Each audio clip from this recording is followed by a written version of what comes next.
Today, we are diving into some really fascinating research out of Ghana that asks a huge question, one with some very real on-the-ground stakes.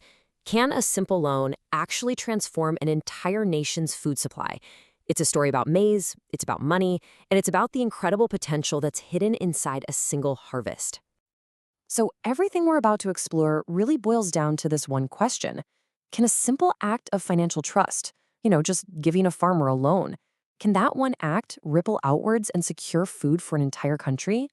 It sounds almost too good to be true, right? Well, the answer is way more complex and honestly more interesting than you might think. Okay, first, let's just set the stage here because we're not talking about just any old crop. In Ghana, maize is, well, it's everything. It's what's for dinner, it's the main source of income for countless families in rural areas, and it's basically a cornerstone of the whole economy. So when maize production has a bad year, everybody feels it. The stakes for these communities, they just couldn't be higher. To really get a handle on this challenge, we need to understand the people who are facing it day in and day out. So let's meet the person at the heart of this story, the average Ghanaian maize farmer. So who are we talking about here? Well, the data paints a really clear picture. Think about someone who's about 50 years old with something like 17 years of farming experience under their belt. They are absolute experts at what they do. They're supporting a pretty big family, about 7 people, all on a relatively small piece of land. We're talking less than 5 acres. But here's a key detail. They have, on average, just over 5 years of formal schooling. So you've got this huge wealth of hands-on, practical knowledge, but also a potential barrier when it comes to navigating, say, a modern banking system. And for that farmer we just described, this number is the single biggest hurdle. Only about a third of them, just 33.8%, can actually get a formal loan. Let that sink in. That means 2 out of every 3 farmers are effectively locked out of the very financial system that could help them buy better seeds or fertilizer or equipment. This is the gap we're going to dig into. So you have to ask, right? If a lack of money is the problem, is giving them money the solution? Is credit really the missing ingredient they need for a better harvest? Let's take a look. Okay, so there's this big economic idea behind all of this, and it's called financial intermediation theory. It sounds super academic, but the concept is actually really simple. Just think of banks as bridges. On one side of the river, you've got people with savings. And on the other side, you've got people like our maize farmers who have tons of experience and great ideas, but just need some capital to get going. The financial system is supposed to be that bridge that connects the two. Now, to see if this bridge theory actually holds up in the real world, researchers went straight to the source. They surveyed 400 maize farmers all across Ghana's main growing regions. The big question they were asking was, does this bridge actually get people to where they need to go? So what do they find? The answer to whether credit works is a yes, but it's a complicated yes. The data shows a really powerful positive effect, but there are some huge exceptions that honestly tell an even bigger story. Let's start with the headline news because it's pretty dramatic.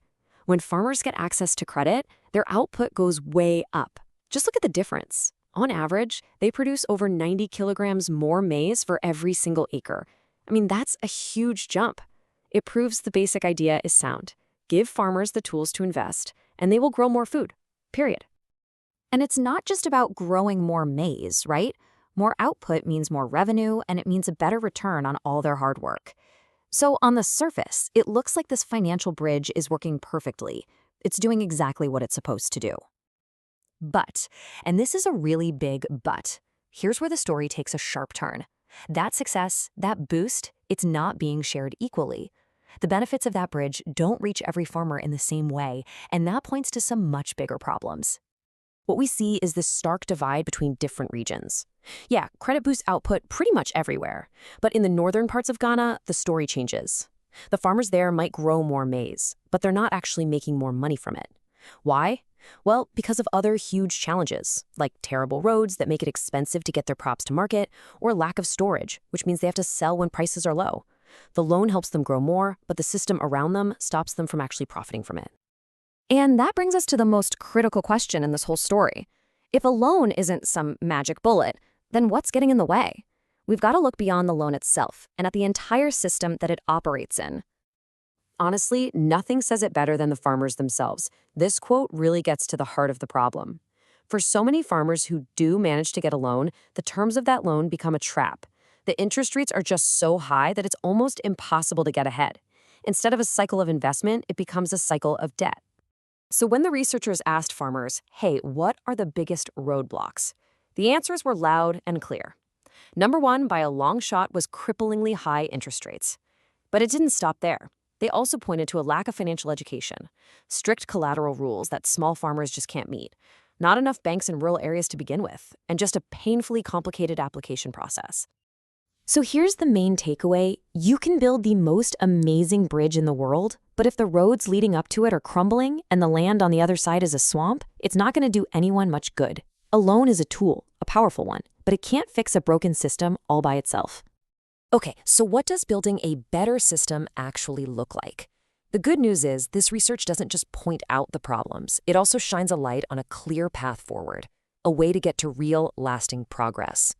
First off, let's see what farmers actually do with the money when they get it. What's amazing is how strategic and focused they are. Look at this.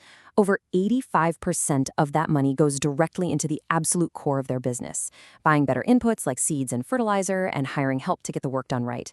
They're not taking crazy risks, they're making smart investments in the fundamentals. So based on all of this, the study lays out a really clear 5-step blueprint. First, strengthen the groups that give farmers a collective voice and bargaining power. Second, invest in that basic infrastructure, like roads and storage, that we saw was missing up north.